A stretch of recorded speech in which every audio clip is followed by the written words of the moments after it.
Well, I was born an original sin. Hey everyone, I'm Phil Albertelli, and this is The Week in Doubt, a podcast for atheists, agnostics, and whoever. And this is episode 209.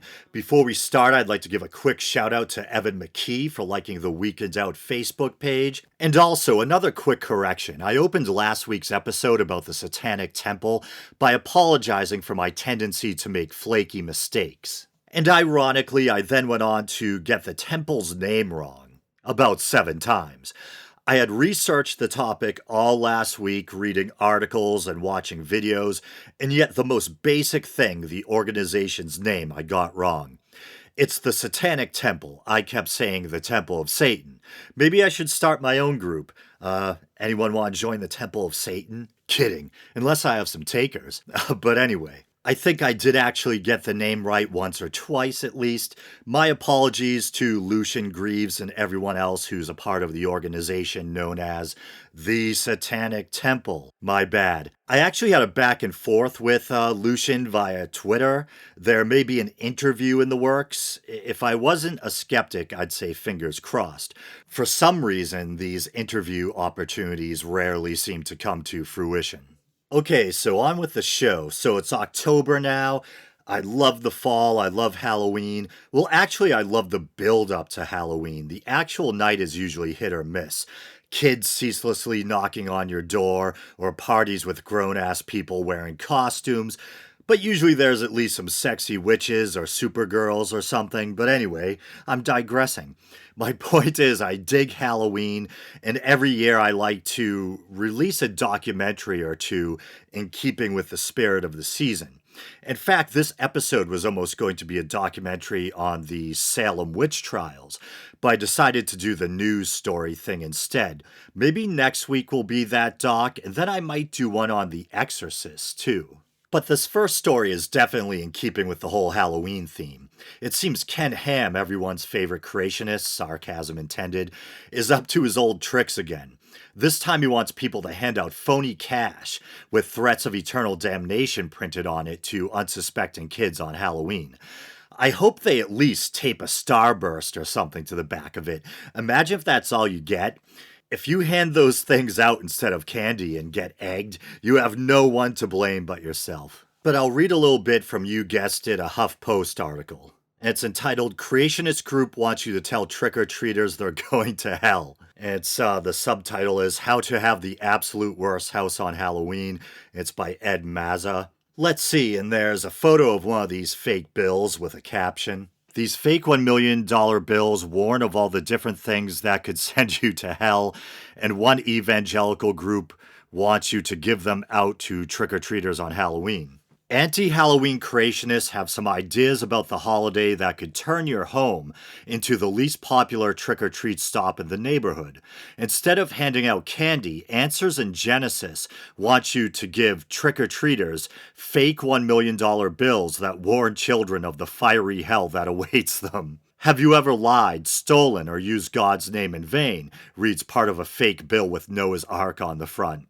The penalty for your crimes against God is death and eternal hell. I know my audio-only listeners obviously won't be able to see this, but speaking of stealing, they seem to have shamelessly stolen the Jurassic Park typeface. Now, I'm no saint when it comes to utilizing copyrighted material. I sometimes use some of my favorite songs as bumper music, etc., but at least I'm not threatening anyone with eternal perdition. Who knows, maybe they paid for the font, but anyway. And look at that big T-Rex.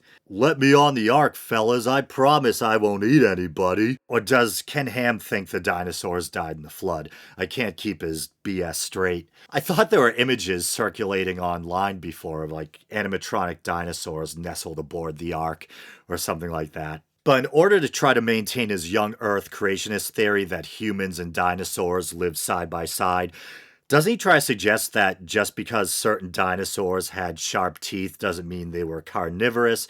And he points to the panda as an example. saying, like we're the stupid ones, the panda bear has sharp teeth and he eats bamboo, ignoring the obvious fact that pandas belong to a family of animals that are carnivorous, well, technically omnivorous, and do use their teeth to tear or rend flesh. The panda is an exception that adapted to its environment in a way where it can subsist primarily off of bamboo. But they're still in the family, is it Ursidae or Ursidae, with other bear species. And I believe bears and raccoons are closely related, relatively speaking. But enough with the amateur taxonomy lesson. Back to this Ken Ham creationist BS.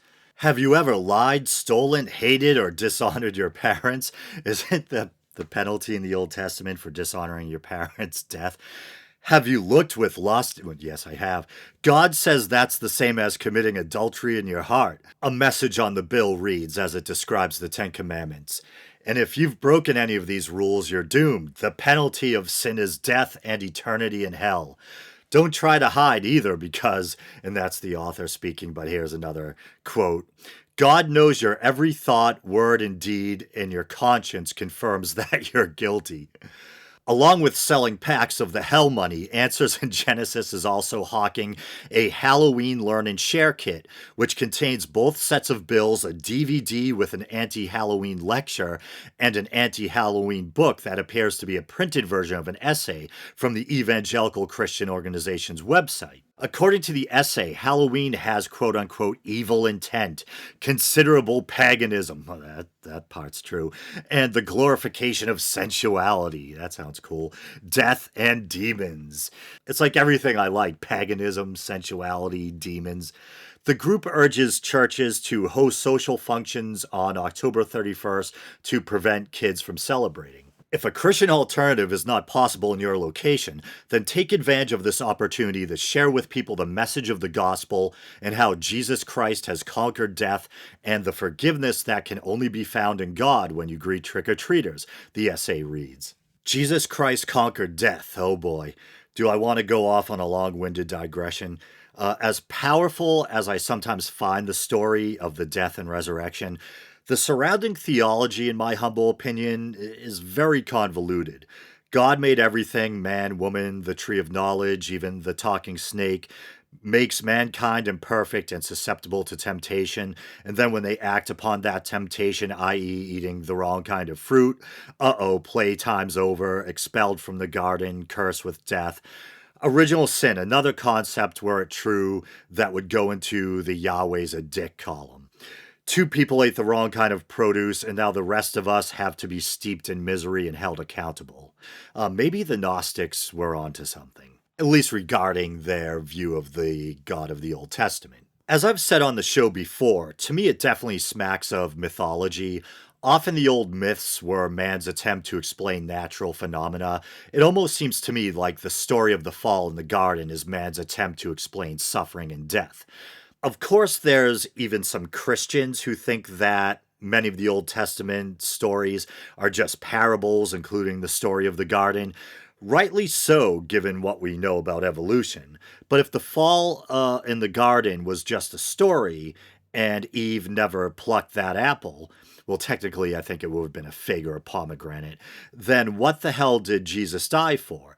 But of course, different denominations have differing views on original or ancestral sin, and there are different theological ideas about why Jesus had to die on the cross. But that seems to be the basic Christian narrative, and this original sin stuff goes at least as far back as the 2nd century with Irenaeus, I think. Add the concept of the Trinity to the mix and things really get convoluted. Jesus is his own father, so you've got God sacrificing himself as a ransom to the devil, death itself in some cases, or even to himself as God the Father, to free humanity from the debt of original sin. It reminds me of one of those infomercials, "There's got to be a better way." Now, I'm a great admirer of Christopher Hitchens. That's a weird saying. Makes it sound like I'm saying I'm great. But anyway, I remember how he was always denouncing the concept of vicarious redemption, the idea that someone else could absolve you of your sin or wrongdoing. And I think his argument does make a kind of ethical sense. But that being said, even as an atheist, I still find myself often moved by the crucifixion narrative, the idea of someone on a divine mission sacrificing themselves out of love to redeem the world. It's a powerful idea, but I don't think Hitch was against self sacrifice, a buddy jumping on a grenade, that kind of thing. He was against the idea that someone can absolve you of your transgressions. And I think this is because Hitch, despite what his detractors might think, was actually a deeply moral person. And I think many of the objections he had against religion were on moral grounds. But the whole thing regarding why Christ had to die on the cross, to my skeptical brain, seems like a case of people working backwards after the fact. And this is assuming that the mythicists are wrong, and there actually was a historical Jesus. I'm on the fence. But you can almost imagine the followers of Jesus, crestfallen, panicking, our leader's dead, now what? Trying to make sense of it or ascribe a meaning to it after the fact. And then on top of that, you have early church fathers and theologians adding their 2 cents. Not saying that's what happened, I'm just kind of thinking out loud here. Anyway, let's do another news story. Okay, I got this one from my friend Crocoduck, and it's a story out of Canada about a quote-unquote atheist minister. And the article I'm reading is from The Star, and it's apparently by Amy Dempsey and Jim Rankin. So it's entitled, "Sad Day for United Church, Says Atheist Minister Gretta Vosper. Church Committee Recommends Defrocking Popular Minister at West Hill United Church in Scarborough." Gretta Vosper, the popular and controversial United Church of Canada minister who calls herself an atheist, should no longer be a minister, a review committee has recommended. In our opinion, she is not suitable to continue in ordained ministry because she does not believe in God, Jesus Christ, or the Holy Spirit. The church's Toronto Conference Review Committee concluded in a 39-page report released Wednesday. "We have concluded that if Gretta Vosper were before us today seeking to be ordained," said the report, "the committee would not recommend her.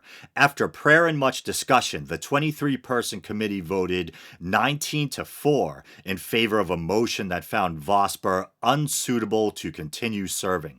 Vosper, 57, a minister at West Hill United Church in Scarborough for nearly 2 decades, does not believe in an interventionist, supernatural God. She preaches instead about love, kindness, and human connection." And here's a quote, "My sadness is for the many clergy and members and individuals currently studying for leadership in the UCC, who are now also being told they need to keep quiet about their true beliefs or risk censure," Vosper told The Star in an email. And I'll skip down a little bit just so I don't send you all off to sleep. This is a pretty long article. It briefly talks about how Vosper and her followers will have a chance to respond.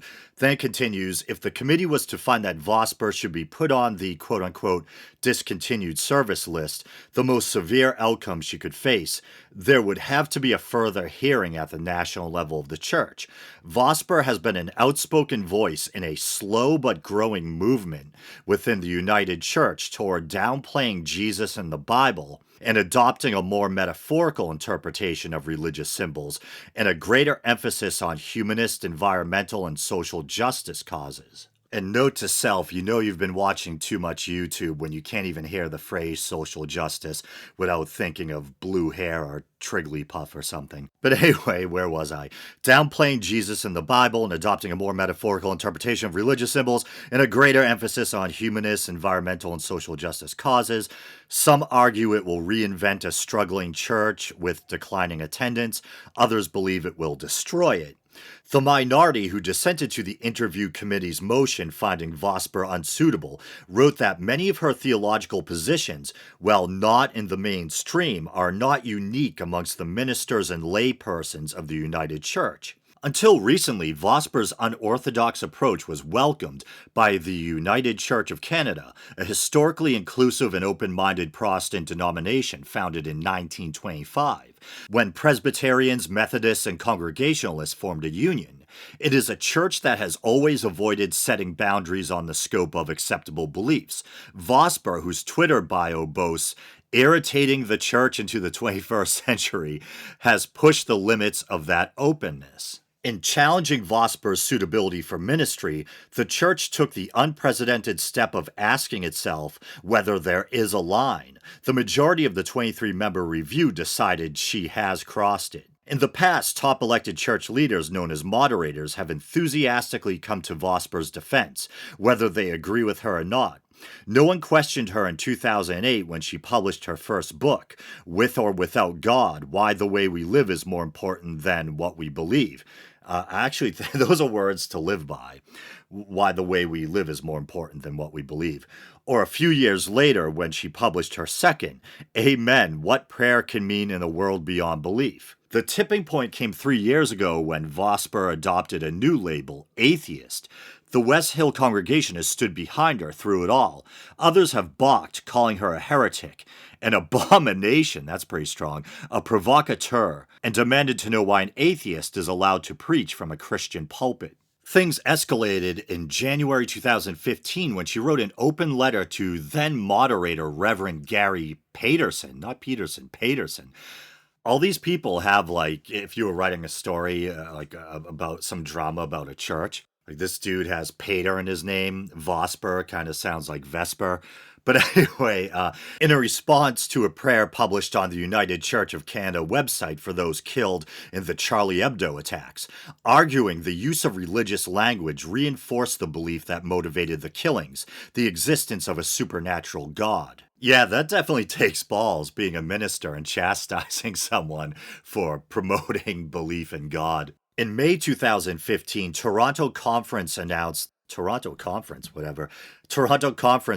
that it planned to review Vosper's fitness to be a minister and asked Nora Sanders, General Secretary of the United Church, to create a procedure for doing so. A United Church minister can only be reviewed for alleged ineffectiveness or insubordination. The Sanders decision tied Vosper's effectiveness to her quote-unquote suitability. A minister who is not suitable, Sanders ruled, cannot be effective. To assess suitability, Sanders wrote, a review committee may ask the minister to answer the ordination questions again, starting with, do you believe in God? Vosper filed an appeal seeking to halt the review, arguing it would redefine the nature of ministry in the United Church and reduce the diversity of beliefs that could be expressed within the denomination. In March, the church announced that the review would proceed. Okay, so I had some notes I was kind of following for most of the episode, but I'm just gonna cast those aside and just try to express myself the best I can on the fly regarding this topic. Now, I really am torn on this whole figure of belief thing. I mean, I'm definitely in this woman's corner, Minister Vosper. I like that she's trying to do good in the world, and from inside the church, from behind the pulpit, is trying to promote not only humanist values, but reason, to the point where she's actually chastising other clergy members for promoting belief in the supernatural. In not just in the supernatural in general, but in a supernatural creator or God. So I hope she gets to keep her position. I'm definitely in her corner. I like the cut of her jib, as they say. But I really am torn when it comes to people who interpret religion figuratively, but still stay active within a religious organization. And in a sense, I know that figurative interpretation is nothing new. I mean, you can go back to St. Augustine taking a figure of interpretation of how many days creation took, etc. Or even the gospel writers themselves. They seemed more concerned with spreading the quote-unquote good news, the gospel, than they did with being journalistically accurate, a concept which probably didn't exist in the sense it does today back then. They didn't seem to be bothered by the fact that they were clearly using parables and changing up narratives so, the life of Christ mirrored the life of certain Old Testament patriarchs. So I think most likely the gospel writers did believe in the resurrection, or what the hell were they doing, But I don't think they were concerned with journalistic accuracy. And I think that's a pretty mainstream consensus, unless you're a William Lane Craig or something. And even as I've talked about a lot on this show, we have the three synoptic gospels: Matthew, Mark, Luke, and then we have John. And in John, Jesus dies on a different day, so Jesus can be symbolically depicted as, the lamb who dies for the sins of the world. He's kind of, he's being slaughtered as the Paschal lambs are being slaughtered. So the gospel writers didn't seem to have a problem with figurative interpretation. But I'm sure there was something, belief in the resurrection or something that they still hung their hats on or whatever. But generally speaking, I think most people, or people who characterize themselves as believers at least, even if they're kind of cafeteria Catholics, they still have to hang their hat on something. So they still believe in the resurrection. There's many people, fundamentalists, maybe even people who aren't fundamentalists, who still believe in the Old Testament miracles, etc. But to me, if you're someone who thinks it's all figurative, you might think that the Bible contains some degree of history, but you don't believe in the miracles, you don't believe in the resurrection. In the case of Vosper, she doesn't even believe in a supernatural creator. In a way, I mean, I get it in a way because I'm attracted to a lot of aspects of religion too. Even though I'm an atheist and a skeptic, I also like to think I'm someone who's kind of a poetic and, for lack of a better word, quote unquote, spiritual bent too. I understand the seductive draw of ritual, of feeling like you're part of something. So I do get all that. And as I've said ad infinitum on the show, there's things that are at least tangentially related to religion that I really love, like sacred music, religious art, things like that. Even some of the stuff in the Bible purely as literature or as parable. But I feel like if you truly are an atheist, I don't really get it. Like I said, I want her to keep her position, and I wish there were more ministers and clergy people like her. But just logically, psychologically, I don't really get what the point even really is. I mean, I get maybe it's comfy and cozy to be part of something and feel like you belong. And I was thinking something to this effect when I was doing the episode last week on the Satanic Temple as well. There's a lot of things. This is probably not going to paint me in the best light, but there's a lot of things about Satanism that kind of appeal to me. Just the theatricality of it. I like the dark sensibility, the costumes, the ritual, the incantations, the sexy girls all dressed in black, the associations with rebellion and defiance. I like the Baphomet statue and all that stuff. I'm someone who's attracted to, dark heavy metal music and the writings of H.P. Lovecraft, and I like looking at macabre medieval art depicting skeletons and demons and stuff. I find demonology fascinating. So, yeah, I think there's a lot of cool things, say, about non-theistic Satanism. And I know at least with LaVeyan Satanism, they probably had some pretty damn cool parties, too. I don't know how much the Satanic Temple likes to party down. Maybe I'll find out someday. But, I'm thinking about, okay, so I'm thinking about the Satanic Temple. I'm like, you don't take any of it literally. I get that there's a lot of kind of stuff that resonates with you there. Satan as a symbol of defiance and rebellion. And maybe just, like I said, like the cool kind of gothic theatricality of it all. I'm very drawn to that stuff too.